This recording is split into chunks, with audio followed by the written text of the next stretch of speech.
So I was hiking with some friends of mine, and as we were going up the trail, a couple of guys around 19 years of age were coming down the trail, and as they passed me, I heard them say, and they were like laughing, they were saying, I get a kick out of all these people carrying bear spray and all how paranoid they are about bears, and the other guy kind of chuckles and says, yeah, they're probably all tourists, and they shouldn't be here, and they should probably just stay at home.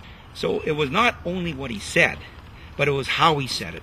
It was his arrogant, condescending tone that he used.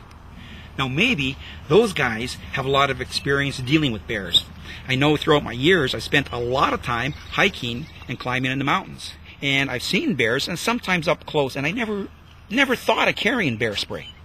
But this year, that changed. I was hiking with an old climbing and hiking buddy of mine, and this guy had just retired after 30 years working as a park warden in Banff and Jasper National Parks. And he's dealt with a lot of problem bears throughout his years. And when we were hiking, he told me, Martin, now I always carry bear spray, and I keep it handy, just in case I need it.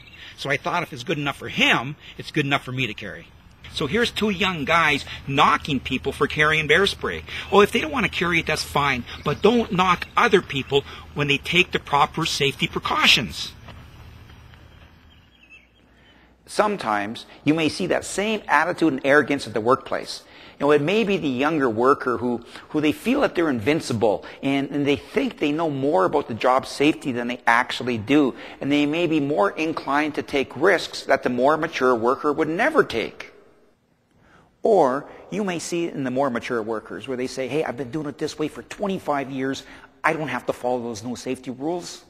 A good example of mature workers being stubborn and bucking the safety rules is in the fire department. When I first started with the fire department in 1982, a lot of the captains and lieutenants, the more mature workers, wouldn't hesitate running into a smoke-filled building without their air pack on.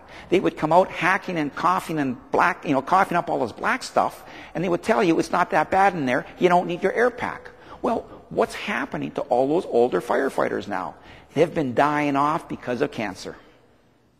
We saw this kind of attitude with seatbelts. Imagine 20 years ago if you had a car full of people and you said, hey, this car doesn't move until everyone's buckled up. They would have looked at you as if you were from Mars. But this kind of attitude gets people hurt. This kind of attitude gets people killed. You could hike in the mountains and in the bush for 25 years and never need to use your bear spray. But if you did need it, you'd be darn glad you had it. Just like if you were at the workplace, you'd be really glad you were wearing your hard hat if you got hit in the head with something.